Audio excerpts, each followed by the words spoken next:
সম্পাদক শ্রী দেবদাস বক্সী মহোদয়, রাহুল দেব সামাজিক সংস্থার সম্পাদক শ্রী দেবদাস বক্সী মহোদয়,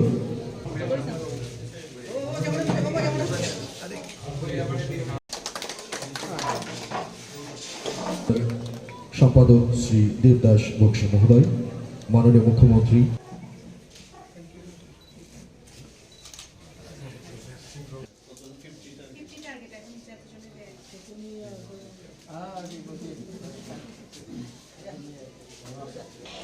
এটা 14তম শিশু মেলা।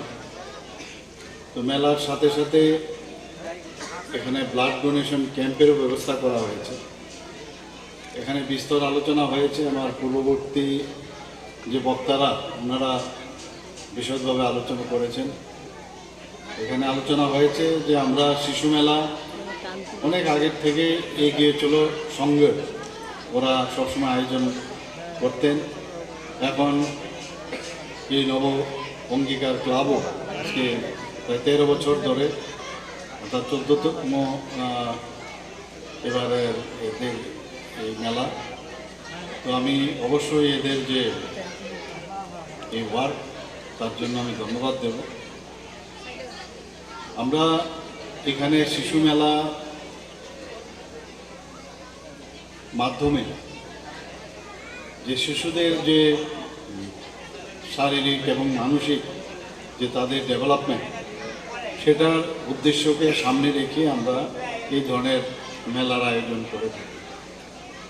এখানে যারা ক্লাবের সাথে যুক্ত, আমি ওনাদেরকে বলবো যে আপনারা এই ধরনের যে ফিলান্থ্রপিক ওয়ার্ক বা এই ধরনের যে সামাজিক কর্মকাণ্ড আপনারা নিয়োজিত আছেন, সত্যিই প্রশংসার দাবি রাখে। আমরা দেখেছি যে শিশুদের এই একই এলাকার মধ্যে এই ধরনের প্ল্যাটফর্ম যদি দেওয়া যায়, তাহলে অনেকটা নিজেরা কিন্তু মনে করে যে আমি আমার বাড়িতেই আছি। অনেক সময় শিশুরা বড় আঙ্গিনায়, ধরুন রবীন্দ্র ভবনে বা অন্য কলাক্ষেত্রে, সেখানে যখন ওরা এই ধরনের আবৃত্তি, গান, বাজনা ইত্যাদি করে, যে কমফোর্ট তাদের মনে থাকে, সেটা কিন্তু এখানে বাড়ির কাছে যখন সেই কমফোর্টটা পায়, তার মধ্যে বিকাশটা কিন্তু অনেক বেশি হয়। এখান থেকে যখন বিকশিত হবে মানসিক এবং শারীরিকভাবে, এবং নিজেকে যখন চিনতে পারবে, তখন বড় আঙ্গিনায় যাওয়ার ক্ষেত্রে তার কিন্তু পথ অনেক সুগম হয় এবং অনেক ইজি ফিল করে। আমরা ছোটবেলায় আমরা দেখেছি যে অনেক জায়গায় আমাদের মনে যে রেখাপাত আমাদের মনে আছে, সেগুলো আমরা মনে করার চেষ্টা করি।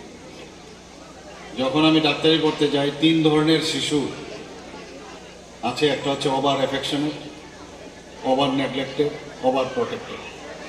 এবং 3 ধরনের যে শিশু, তার মানসিকতা এবং তার যে শারীরিক ঘটনাও কিন্তু একটু আলাদা আলাদা হয়, এবং কোনোটাই কিন্তু বেশি বেশি ভালো। মাঝখানে শিশুদের নিজস্বতা, সেটার দিকে নজর রাখা। আমরা যারা অভিভাবকরা আছেন, আমরা সবসময় আমরা বলি যে আমার ছেলে যেন ফার্স্ট হয়, এবং তাকে ডাক্তার বানাতেই হবে, তাকে ইঞ্জিনিয়ার বানাতেই হবে।